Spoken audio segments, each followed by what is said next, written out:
नमस्कार दोस्तों, मैं आपका दोस्त वीआईपी विजेंद्र सिंह। हम हमार भतीजा क्या हाल बा? आज हम इंडिया जातनी।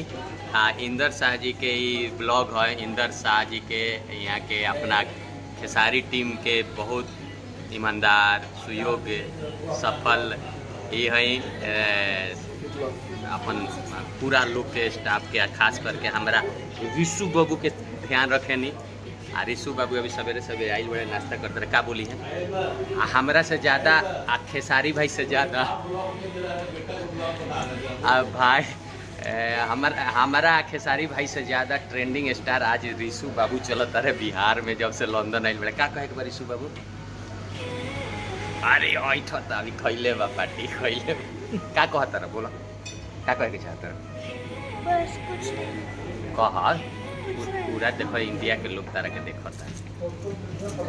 कहो कि हाय, कैसे हैं आप लोग? कैसे आप लोग?